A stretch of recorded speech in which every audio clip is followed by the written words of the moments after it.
My name is Burke Hedges, author of the best-selling book, The Parable of the Pipeline. I open my book with a story about Pablo and Bruno, who take two very different paths in their quest for financial independence. What you're about to see is the delightful animated story of their adventure. So, sit back, relax, and enjoy the life-changing lessons in The Parable of the Pipeline.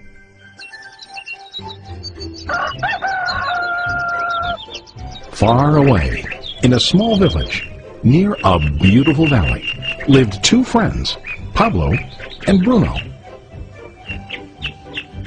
They were both young and dreamed of a better life for themselves. They'd often discussed their dreams about how they would become the most successful men in the village. They weren't afraid of hard work, and they searched for opportunities to help realize their goals and achieve their dreams. One day, an opportunity presented itself.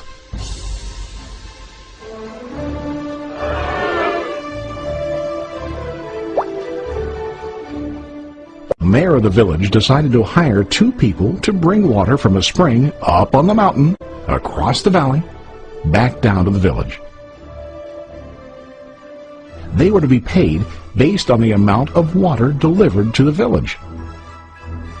Bruno and Pablo enthusiastically got to work. Every day, from morning till evening, they carried buckets to and from the spring. They worked hard, carrying water to the village. In the evening, they'd return home with their day's wages.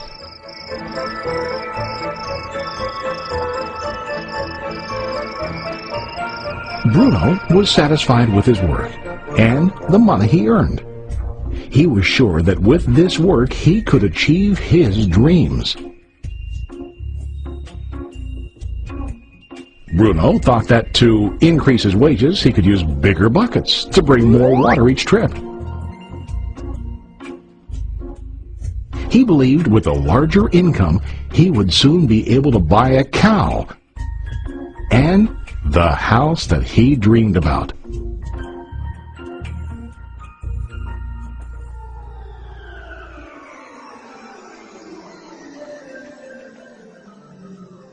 Now Pablo was not satisfied. At the end of the day, his back and hands ached, and he was exhausted. He was looking for an easier way to earn more. One day an idea occurred to Pablo. He imagined building a pipeline to deliver the water from the mountain spring to the village.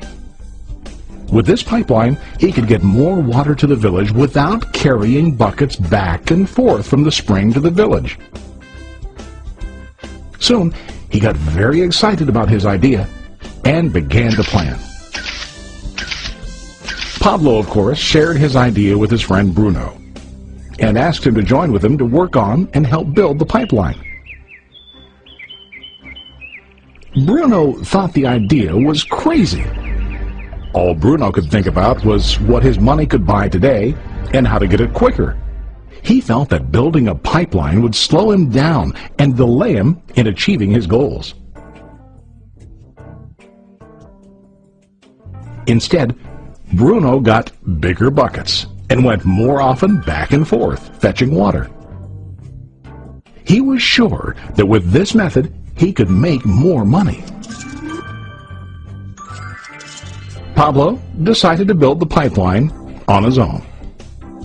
He understood that it would not be easy to build, and it would take time to complete the pipeline.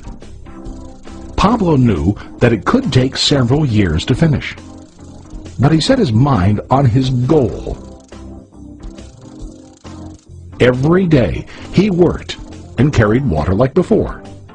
But on weekends and during his spare time, he worked hard to dig in the rocky soil and build his pipeline. In the first month, there was little to show for his work.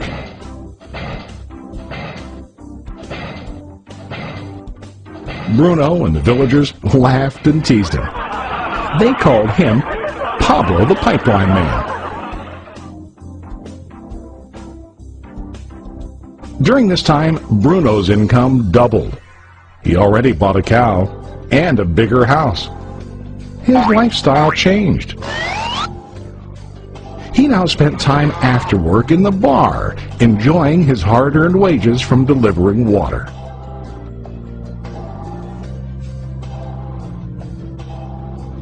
What Bruno didn't realize was that his body was starting to stoop from carrying heavy buckets every day.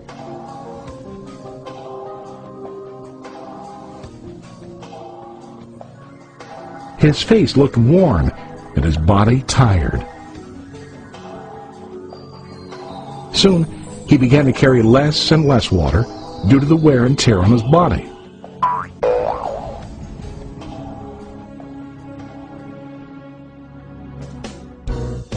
Month after month, Pablo worked. Soon a year passed, and then a second year. Finally, Pablo finished his pipeline.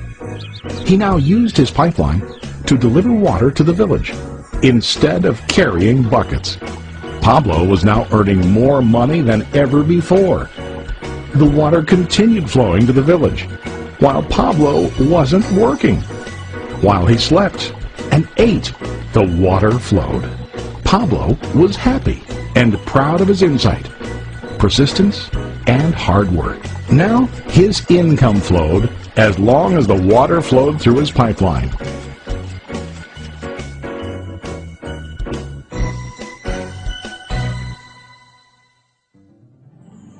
The story of Bruno and Pablo is a reflection of life. Their jobs symbolize what most people do to earn money. Bruno gets his money using buckets. He goes back and forth, carrying his buckets from the spring to the village in exchange for money. To increase his income, he either has to go more frequently to the spring or to use larger buckets. It's common in real life to increase our income by working harder. For example, working overtime or getting a second job. We also increase the size of our buckets by accepting a higher-paying position, which often includes spending more time on the job. Most of us exchange time for money like Bruno. We know that every person has only 24 hours in the day and that it's not possible to use all our time to work. The most difficult time comes when we can no longer exchange time for money due to age, health, or other reasons. Then, our income stops. Now let's review what Pablo did. Very wisely, Pablo did not exchange all of his time for limited income, but he used some of his time to build a pipeline. He knew that the pipeline would bring ongoing income as long as the water flowed. An ongoing income that multiplied the time he worked each day. Pablo knew that someday, maybe because of age or health, he would no longer be able to exchange his available time for money. Pablo knew that if he could make his idea of a pipeline work, then he only has to do the hard work of building the pipeline. After the pipeline was completed, Pablo was able to monitor and maintain the flow of water to ensure that his income will continue. Pablo has shown us that to earn an income, we don't always have to directly exchange time for money. There really are better ways. How about you? Are you still like Bruno, who directly exchanges time for money? Or do you want to be like Pablo, building and maintaining a pipeline for ongoing income? If you are interested in the idea of building your own pipeline, contact the person who lent you this presentation. You can start building your pipeline today.